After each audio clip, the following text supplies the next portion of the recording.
everyone. Welcome back to On Purpose, the #1 health podcast in the world. Thanks to each and every single one of you that come back every week so sincerely and deeply to learn, listen, and grow.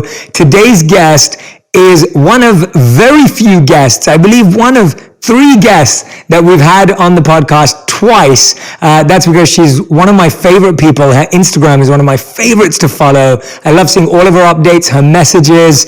We've stayed in touch for the last 2 years since she came on the podcast for the first time. I'm talking about none other than Gisele Bundchen. And for those of you that don't know, for the 2 people listening, the 0.2% of people listening that don't know, Gisele Bundchen is one of the most successful supermodels of all time. She's a mother and author, and this is one of my favorite parts about her that I see her doing more and more today. She's an incredible philanthropist and global environmentalist.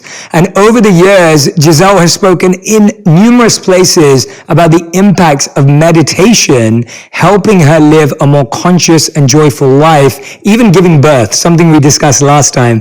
And these key insights are shared in her New York Times best-selling book, Lessons, My Path to a Meaningful Life, which is an incredible read. I highly recommend you read it if you haven't.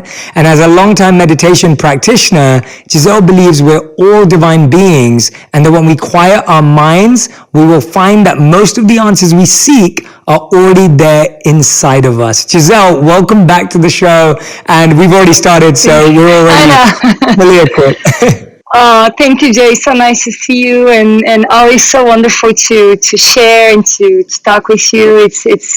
I wish it was in person, but hopefully next time. Get to give you a big hug, you and your lovely lady. We'd love that. But no, it's so good to be back with you, and just, you know, what we're just talking about naturally right now as well. I think the world's had such a difficult year. Everyone's had a difficult 12 months.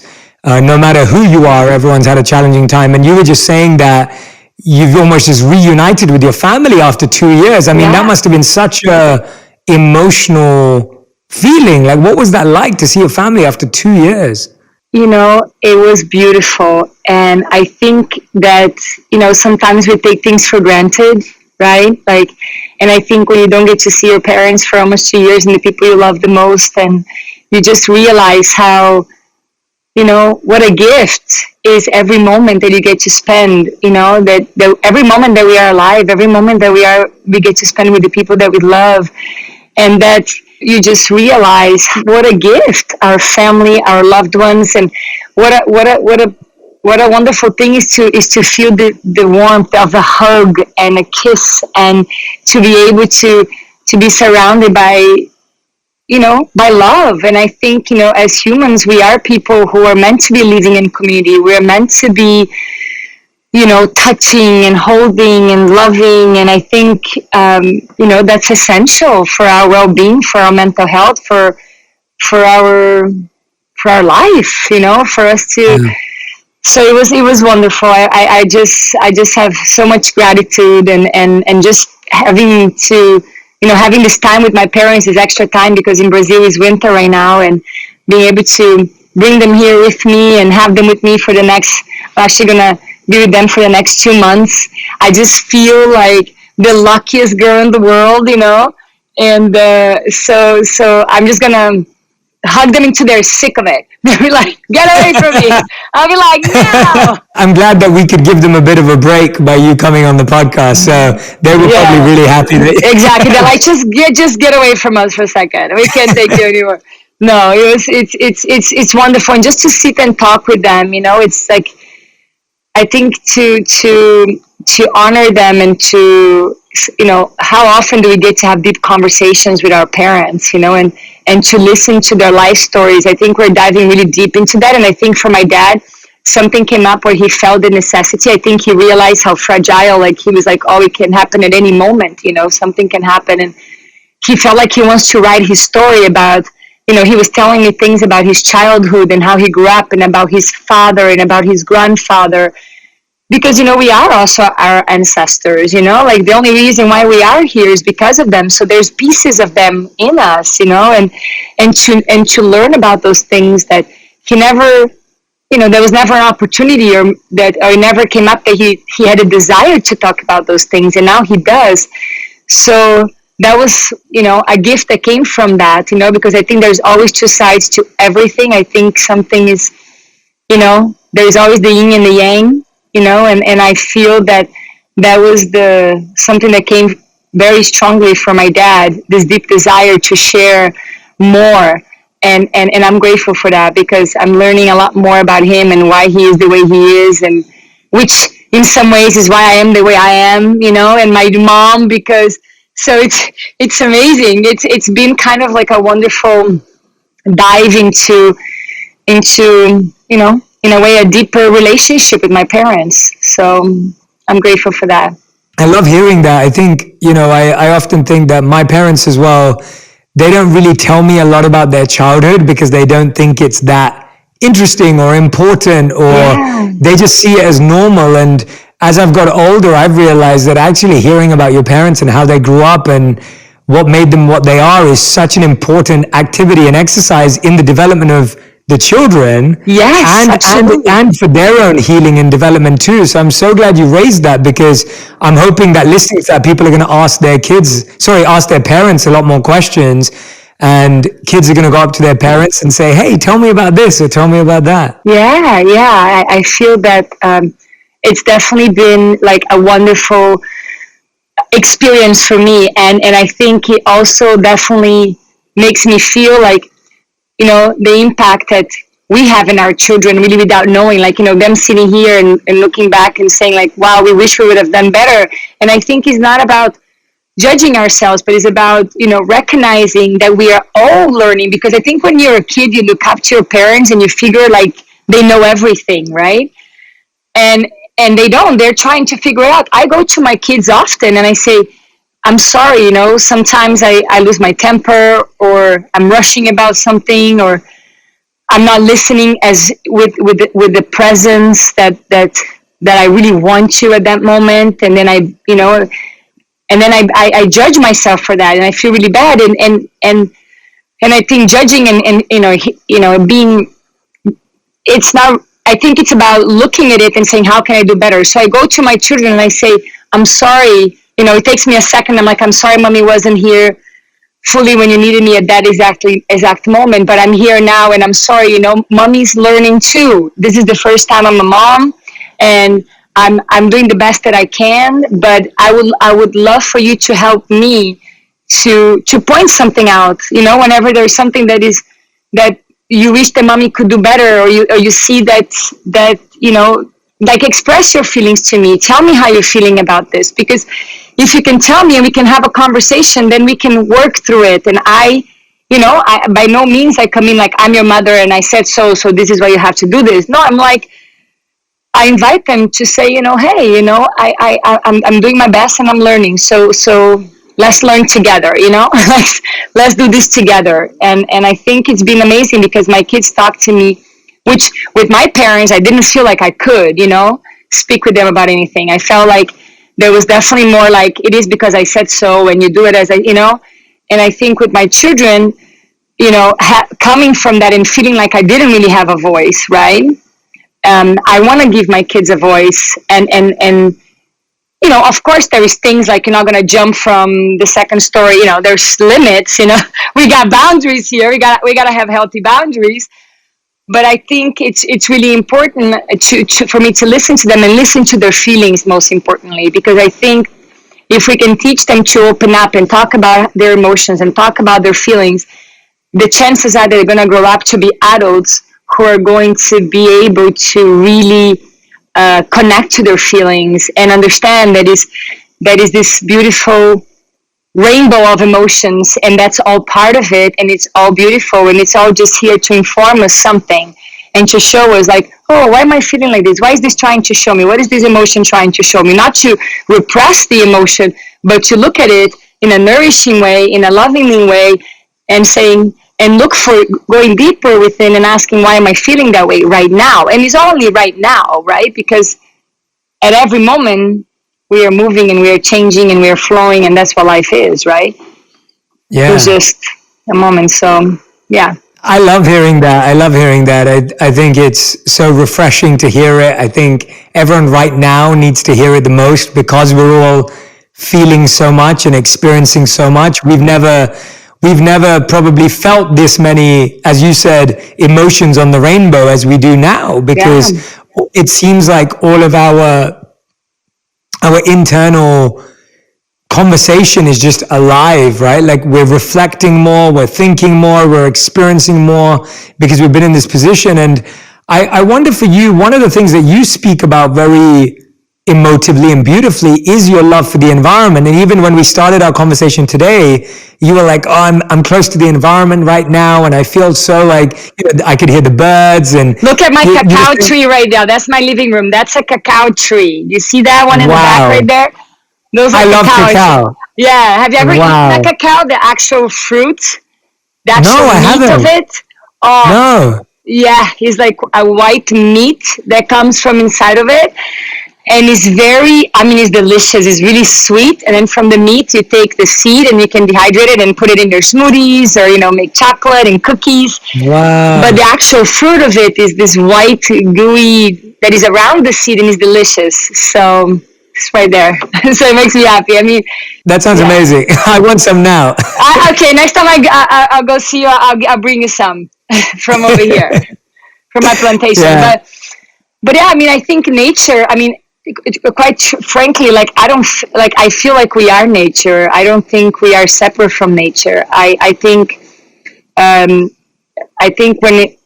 when we forgot that we were nature is when we start creating all the problems that we are living today. I think when we thought that we were separate and more powerful and somehow how we could control nature, or we could or the nature was here for us to use, it's I think when we got out of balance, I think I think to be able, if we can go back to this respect and this love and this feeling of connection to nature, we can then really find this connection and this feeling of love for ourselves, because I think it's intertwined. I think that nature is here as the highest frequency of a living being, right? Nature, it's our biggest teacher, because she's in balance. If it wasn't for human activity, right? She's perfect. Like in nature, everything works out exactly as it needs for all of life to thrive, for every living being that we're sharing this planet with, and she's perfect in the way that she knows, when it must rain, when it must. It's just that, we as humans, I think, unfortunately, greed and this desire for control and to conquering, I think hopefully we're shifting more to a time of collaboration, and I think we need them more than ever now, of coming together in unity and community, and I think if we can do that, we can really live much happier lives. That's what I think. I think you're right. I loved what you said there about how nature knows exactly what to do when, and it's all intertwined and connected, because I often think like everything in nature is serving. Absolutely, like everything in nature is always giving, like a tree is giving shade, and a fruit's giving taste, and a flower is giving a scent, and like everything in nature is giving, serving. And when you said about humans, like it is true that humans are about getting and holding and keeping, and it's that greed that you mentioned, like we're not in line with nature because we're not serving anymore. When we're serving, we're aligned with nature. How do you think people who feel like nature's not really, like they feel disconnected from it, or they don't really quite understand, like when you said we are nature, how do you think someone experiences that in a simple way? Like what's been your way of helping people experience and understand that? I think being present, for me it's just like everything, right? Because since I was a little kid, like I grew up in a small village, so being bare feet in nature and climbing a tree to pick up a fruit, or just the sun rises every day and sets every day, the opportunity to just witness it, the beauty of it is amazing. To hear the birds sing, it's just I feel like it's always here reminding us, be present, be here, the wind in our face, it's just feeling the sun, like, even when it's freezing outside and it's snowing outside, you can feel the sun in your face, like how it's like a warm kiss, it's all these elements, everything it's here. It's like the grass under your feet, feeling the earth, the coolness of it, feel like how it supports you, feel like, I don't know, for me, everything about nature is the gift, everything. I mean, every moment I look at the food in my plate, I'm like, wow, look at the variety of fruits and flavors and colors. And I mean, like just in a salad, you can have like 10 different colors of greens and the oranges and carrots and beets. And I don't know, it's like, it's abundant. That's the thing I think we have to remember, like, because you understand that we are co-creating our reality, and we are basically like little radio frequencies, right? We are like antennas, and the universe doesn't understand bad or good. He understands frequency. So if we are vibrating in this frequency of love, of gratitude, of connection, we attract more of that in our life. More of those things just come into our life, and then you're noticing it. You can eat a plate of food, just swallowing it without like appreciating, and that's not going to bring you joy. Or you can eat it with like gratitude for for the farmer who made it possible to be here, for the sun who nourishes, for the soil who nourishes, for the bee who pollinate, for all of this. And then suddenly that thing that could be so like, well, I'm eating a plate of food, becomes like, oh, I'm eating a plate of food, like, it's just and then life becomes magical. It's just a perspective. It's just a way of looking at life in a state of awe and like, wow, like it is, because that's what it is abundant. And if we can be in that state, we're gonna just create that more in our lives and in the life around us. It's just how it is, because as we become brighter, everything becomes brighter around us. As we become more filled with gratitude, more wonderful things happen in our life, and more we can expand that, and more in our families, in our communities. And I think that's how we transform the world. I think it always starts with us, and it starts with us, having the moment to really look at the gift that life is, and at every moment, nature is on everything, right? It's literally, I mean, it's everywhere. So, no, that is such a beautiful answer, because actually just hearing you speak about it, that was infectious and contagious. Like, it was just, you have to be around someone, and when you were doing that, you and my wife Radhi, when you talk about food and nature, you're literally on the same frequency. Because Radhi, the other day we were driving, and she was like, oh my God. And I was like, are you okay? Like, what's wrong? Like, I'm driving safe. Like, what's going on? She was like, look at the moon, look at the... Yes, like, you see, but to live in that is to live like a child, right? Yes. Yeah. Because then you're like, oh my God, it's like, and I love that about her. Like, I see her videos, and when she's cooking, and it's so beautiful. It's so like, it is joyful, because it is, I mean, how amazing is that we have food in our plate? How amazing that we have this abundance. And then I think nature is abundant. Really, that's the natural state of nature. And I think for us too, as humans, I think that's who we are, if we are in balance, if we are connected to our spirit, to our essence, and not to all these different things from outside. Because usually, I don't know if you notice, but like, if you watch bad news, suddenly you're having a great day, then you watch a bad news, and then suddenly you're consumed with fear, and then now like your state of your emotions and everything has changed, and now you're in the dumpsters, and you're stuck there, and you're like, so I feel it's like, one thing that's very important is to like witness, to see where your attention is going. Like, where is your energy? Check in with yourself. Am I vibrating in what frequency? Am I vibrating in fear? Am I vibrating in love? Maybe put post-it notes in your house, in your mirror, in your fridge, some places in your house, just asking yourself this question: in what frequency am I connecting with right now?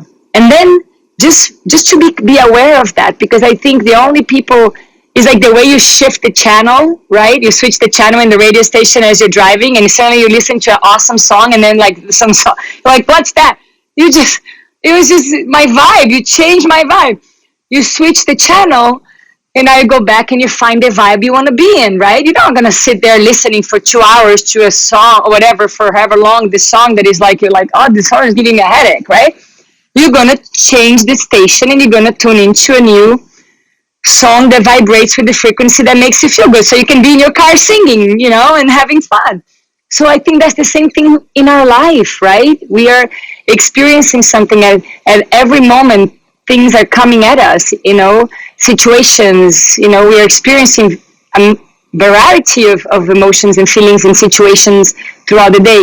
And I think if we can check in with where our frequency is and decide then consciously being present to understand where it's taking us.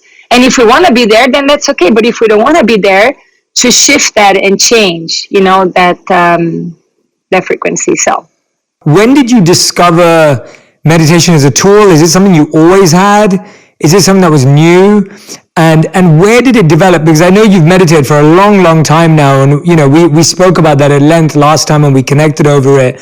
But please tell our audience, where did it start, and what path have you taken with it? What role does it play in your life? I mean, meditation is like one of those tools that I'm very grateful I have in my toolbox. We go through life and we go through different challenges, and then we acquire different tools to deal with whatever situation we are going through at that moment. And I think meditation was one of the most precious tools I acquired throughout my journey here. Over almost 20 years ago, in my early 20s, I had severe panic attacks and depression, and I didn't really know what was going on with me, because I looked at my life and I was like, everything is perfect, but I was feeling depressed, and I developed a very intense anxiety for like over a year. I was dealing with it, and meditation just came into my life then, and not only meditation, it was actually yoga at first, and I started practicing yoga, and then because I was having this depression and severe panic attacks, I shared with the teacher what I was going through. She's like, actually, the best thing for you would be, let's start with pranayama, to alternate nostril breathing, most specifically, to help you get back into your body and balance your left and your, it's so good to like just get you centered. And then we're going to do some meditation, and then we're going to do the asanas, which is the movement. So my hour class was like about 15 minutes of pranayama, 15 minutes of meditation, and 30 minutes of the asanas. And that's how I started my meditation practice. Almost 20 years ago. Oh my God, I can't believe it. Lord. Wow. Yeah, I know, time flies. And since then, it's been an incredible tool in my life, because I went to every doctor, everything to try to do what I was going through. But after about 2-3 months of practicing daily, it's the commitment you make to yourself. It's like nothing is going to happen if you do it once in your life and you're like, why it didn't work, right? It's like everything else in life. If you want to achieve something, it takes focus, it takes dedication, it takes commitment, right? And I committed myself to that, because my other option was to feel, I didn't really have another option. I felt like either I was going to die of or that was my way. I chose life. I chose to do something for myself every day. That every day I felt better and a little better and a little better. And then after that, to be honest with you, I cannot live without it. So I would say it's an essential part of my life.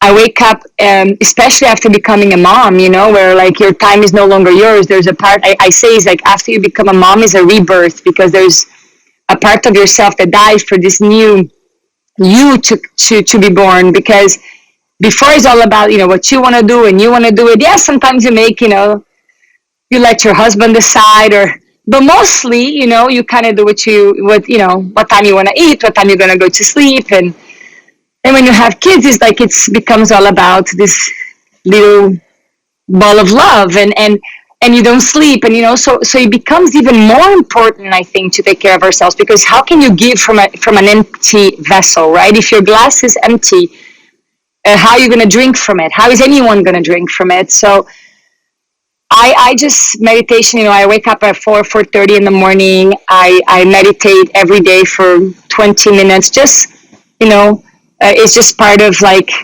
filling my glass, start the day nourishing myself so then I can give nourishment to my kids, my dogs, my husband, my family, the world, like everyone that I want to share my love with, and but I noticed that it really gives me a lot of energy, just to have this practice of meditation. And then I do 30 minutes of yoga, usually asanas, every morning before the sun rises. And then I just sit in silence and I just look at the sun rising. And then I just take in that energy and I just, one more day I get to be here. And I think to start the day with that kind of intention and gratitude is like, it changes everything, right? Because then you already start the day. And if everyone is like, Mom, I want this, Mom, I want that, the dog is screaming, the cat's fighting, and like, you were like, okay, like, your glass is full. So like you can start emptying it little by little. And I think, yeah, it started at that, like almost 20 years ago, but yoga and pranayama and meditation, they're still tools that are very much a part of my life.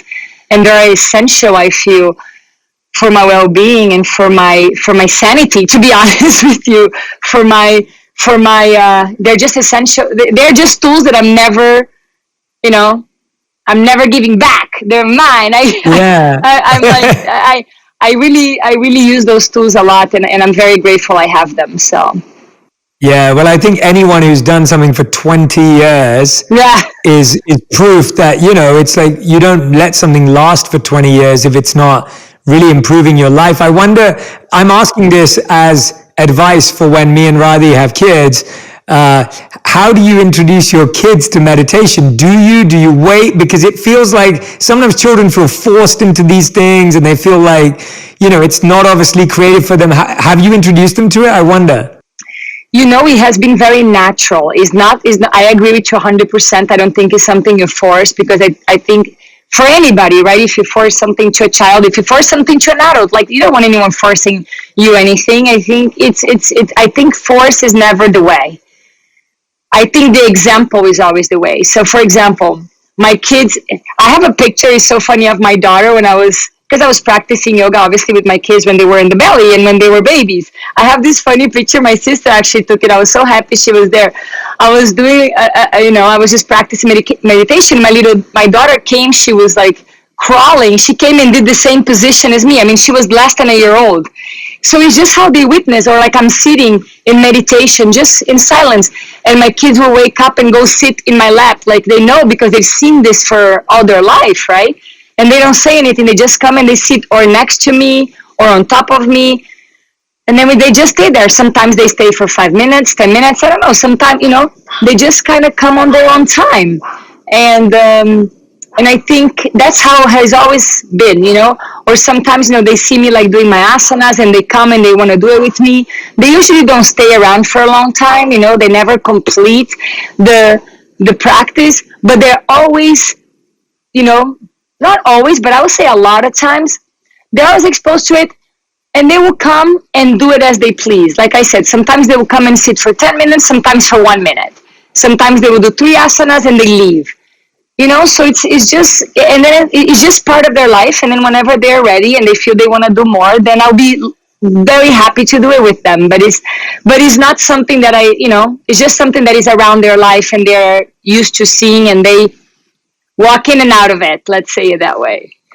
Yeah. Well, what I love is that recently you're giving everyone the opportunity to meditate with you, because you've created this beautiful series with Insight Timer. You partnered with the app to create these meditation sessions. So now you don't have to be your kid or your husband to meditate with you. Everyone gets an opportunity to meditate with you, which is really special. Tell us a bit about why you felt now is the time for you to create some of these recordings and meditations so that people can meditate along with you. What was it about them? Tell us about the themes and what you hope people are going to get out of them.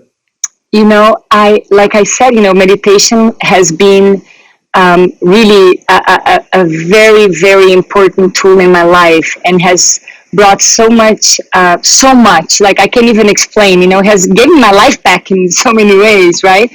From depression and anxiety to having this appreciation and just this life that I have today. I don't think it would have happened without these tools. And I feel, and I wanted to share that, especially when, we were this is what we just experienced this past year is it's like it's not something that none of us were prepared for. We can be prepared for. Is unprecedented. Like we never experienced something like this before. And all I wanted so much was to share some love and to try my best to. And what it is, like, anything that helps me, I always want to share with people that I love. Like, I want to share with my sisters. I want to share with my friends. And I feel like meditation was such a powerful tool that transformed my life more than anything else. And I felt, how can I share this with as many people as possible? And I chose, in the whole idea with Insight Timers, because it was it was for free, right? So everyone could access it. And I was like, but it was also it was also a challenge for me in some ways, because I was coming from this deep desire of how can I share, but I usually meditate in silence, right? I have used Insight Timer for years, just the basu, and then I usually like to choose the sound of monks or the sounds of nature, but then I just used the timer. I never really had done guided meditations, but then my friends had said, Gisele, you always meditate, why don't you do that? And this opportunity came up, and I say, well, I'll try. And then my first one was hope in times of uncertainty, because that's exactly how I felt that we were living. I said, and I feel like hope is the most important, is the spark of life that can never die. That's what pushes us forward. That's what keeps guiding us to create and to be the creative beings that we are. So hope is essential. The first one was hope in times of uncertainty, and it was just about, I just started writing about how I felt about hope, and what I wanted, it was just about how can I share this feeling? How can I send my love out? And maybe this will make someone who's feeling alone or who's not feeling hopeful to feel love and to feel hope and to feel connected. So it came from that place of wanting to share, to just help in any way that I could. And I felt like I couldn't see, quite frankly, any other way to help. So I thought, maybe I'll try this. And so I did that meditation, and then I did one for children, which was actually very helpful to me, because my daughter, she's going through this phase where she's afraid of the dark, so she never can sleep in her room alone. She shows up in my bed like 4 times a night, to the point that now she's my roommate. She's sleeping in my bed because I'm like, I just need to sleep. But I created the meditation for kids, and when she's afraid, like initially when she starts in her bed, I put it for her, and when I leave it, she listens to the voice and is very soothing, so she falls asleep. So it actually has been working for me, because then I can leave the room and I can just put the meditation, and I go back like 10 minutes later and she's like, and she's sleeping, right? I mean, she still wakes up sometimes in the middle of the night, but at least she falls asleep, instead of like 2 hours getting her to sleep, it became like 10 minutes. So it was helpful. So I just kind of, it was very intuitive, whatever I felt like, oh, I want to write about this, or I feel like at this moment, it was just very like, it just kind of came up, and then I thought, I'll do a meditation, like now my next one that I'm going to do is going to call, I want to do one about stress and anxiety, because I feel like that's really present right now in the collective. I think that's a lot of people are going through a lot of, a lot of stress in so many ways, and so my next one, I already start writing it, is going to be about, how my take on how I can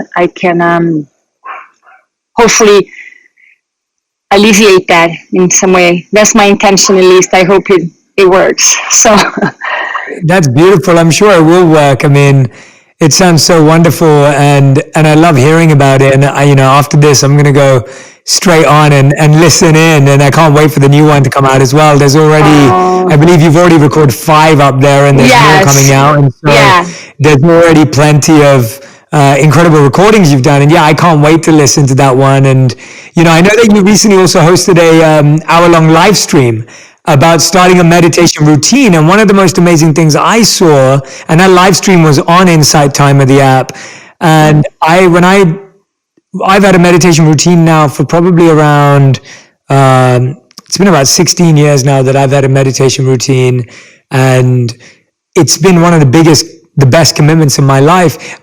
And also last year, I saw so many people starting a meditation routine during the pandemic to help them cope. Tell us a bit about how you recommend it to people, how to start a meditation routine. And also, I guess the good thing is that your meditations on Insight Timer can be a part of people's routines as well. They can listen to them at the beginning of the day and the end of the day whenever they need it. So tell us a bit about how to start a routine. For me personally, like I said, like I like to do my routine early in the morning when I know I'm not going to be interrupted when everyone is at sleep, because I know for sure there's going to be no dogs barking, no kids screaming, nothing is going to take that moment of silence, because I think especially as you start silent, to be in a silent space, it's helpful, right? Then to be in a place where it's like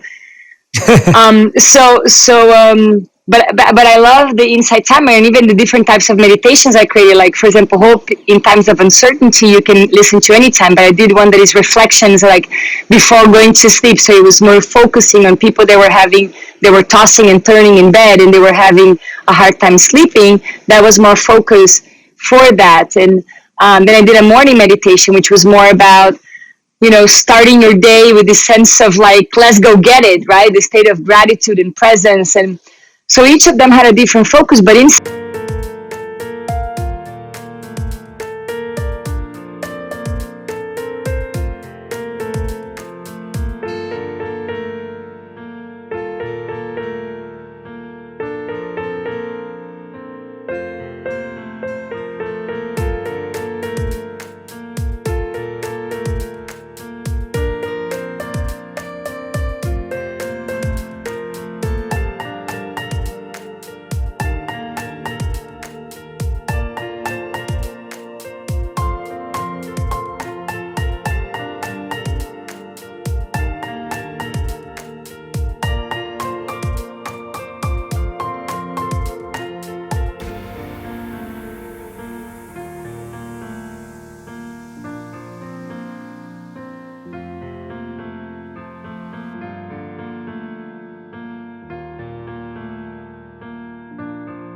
Timer doesn't have just the meditations I created. The great thing about them, they have so many different types of meditations for people who enjoy having a guided meditation, which I do think is very helpful for someone who has the monkey mind. I think when you are, you know a lot about the monkey mind too, right? It's like we all have it. So I think when you have the monkey mind all the time, and especially in the times, we are overloaded with information and disinformation right now, I think it's hard to shut off the mind. So I would suggest finding a time during the day. I would suggest the same time every day, like everything in life, right? If you can create like I'm big on schedules, because I feel like when I have a schedule, it's like, this is what's happening at this time, at this time, at this time. I feel like I can get a lot more in, and I feel like it gets organized. Within the schedule, there is flexibility, but it's nice to kind of visualize and write it down and organize it. Okay, at this time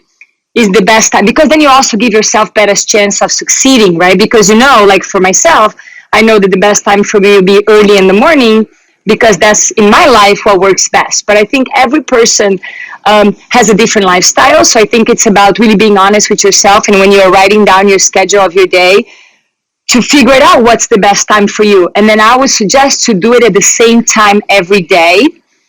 And I think, if you can start with a guided meditation, and then once you feel very comfortable with that, you can, like I really enjoy just sounds of nature, or, just put a timer. So that for the next 10, 15, 20, 30 minutes, however much time you decide you're going to do. And I don't think there's any right or wrong, how much time you do it. I think the longer you do it, the more benefits you will feel, but I think more important than the length is the consistency, I would say. Yes. Because I say it's more about, it's like you brush your teeth every day, right? It doesn't work if you brush your teeth 10 times tomorrow, but if you didn't brush it for like 10 days, imagine the situation of your teeth. So it's kind of like the same thing. It's like if you don't sleep every night, you don't get to recharge. And I think in the same way I see meditation is almost like the same benefits that sleep gives to your body, which is allowing it to rest in your mind and to recharge. Meditation does for your brain, for your spirit. It allows it to like release all that chatter, and I think that's what that's it's as important as sleeping. It's as important as eating. I mean, to me, it is. And I feel like when you find, that's why I'm doing it for almost 20 years.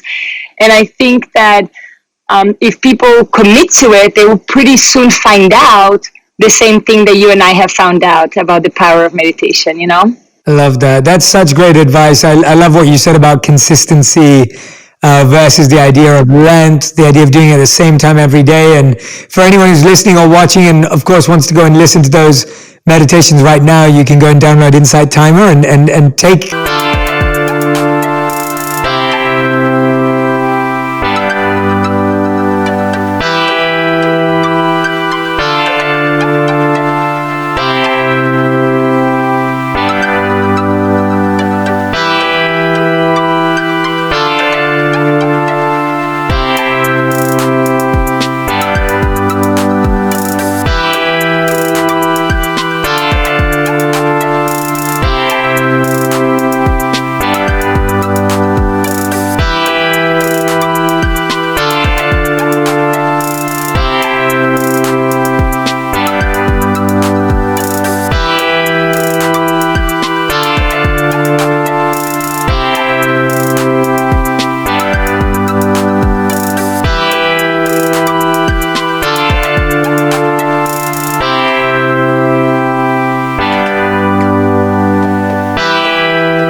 the experience for yourself. And I always say that to everyone, you have to experiment, you have to try it out. Like, you won't know until you do it. And for people who've been meditating for many, many years, it's because someone made us try it and experiment with it. And that's why it's become a part of our lives. So Gisele, you've been so generous and kind with your time today. I'm so glad we got to steal you away from your family and your children and everyone else. But we're going to end with our final 5, which is our rapid fire fast 5 round. So every question has to be answered in 1 word or 1 sentence maximum. That's it. Okay, 1 word or 1 sentence. Let me try that. Okay. Yes. All right. Are you ready, Gisele? This is your final 5. Let's go. Final 5. All right. Okay. What is the best advice you've ever received? Don't take things personal. Oh, that's really good. I like that. Yeah. What is the worst advice you've ever received? Oh my God. You blocked it out. I probably blocked it out. I don't know what's the worst advice. I guess I didn't listen to it. I was like, no, I'm not going to listen. I'm not going to remember. That's not worth it. I love it. Question number 3. What is your current purpose? How would you define your current purpose in life?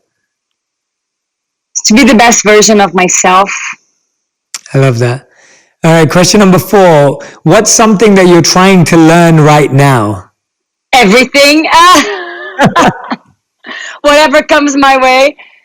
No, I'm trying to learn the most impactful and fastest way to regenerate our planet. Yeah, I love seeing you share about that. I'm excited to see what you uncover. 5th and final question. If you could create 1 law that everyone in the world had to follow, what would it be? When you give is when you receive. I want to say, like, how can I say this the best way? It's like, when we can give from like this place of our open heart, right? I know it's 1 word, but it's hard to say that. I guess in 1 word, it's giving is really receiving, right? It's like, I think the more like the joy that comes from giving is the gift, right? Is the biggest gift. So when we can, that was not 1 word. It's like, no, it doesn't need to be 1 word. No, it doesn't need to be 1 word. That's right. There was just one law. If everyone had to do 1 law. So you were right. It doesn't have to be 1 word. 1 sentence, fine. Discovering that the receiving is in giving, right? Like, does that make sense? Like, I want to say, like, giving is the actual gift. Is when we can just give from our heart, the joy that comes from that. It's the biggest gift we actually give ourselves, I feel. It makes perfect sense. And that would be an amazing law. Gisele, you've been so wonderful and gracious again with your time. And I literally, your energy is infectious, like through the screen. I'm like, it's so contagious. I feel like there's no way I can't not love the environment now. There's no way that I can not meditate. You've removed all excuses, and I love seeing you. I saw you post on Instagram the other day about how you and your children rescued a baby hummingbird, and it was just so beautiful to see. Like, I love what you share, and I'm just so grateful that you exist, and I'm so happy that you share so openly and abundantly with the world your energy and what you're sharing with your children. So thank you so much. I appreciate you and your time so much. Thank you, Jay, and I appreciate you and all you do. Thank you so much, and have a beautiful day. Lots of love to you, and lots of love to everyone listening. And I hope you all try meditation if you haven't yet. Thank you, Gisele. Thank you so much. Bye, I want to thank you. When you came on my podcast last time, we were very early days, and I wanted to, this was such a wonderful connection. So I look forward to seeing you again and giving you a big hug too. Give my love to the family. Yeah, give my love to, yes. And I want to know when you guys are planning a growing family. Please, you guys gonna have the best babies. We're coming for tips. Okay, let me know. Let me know when you're ready.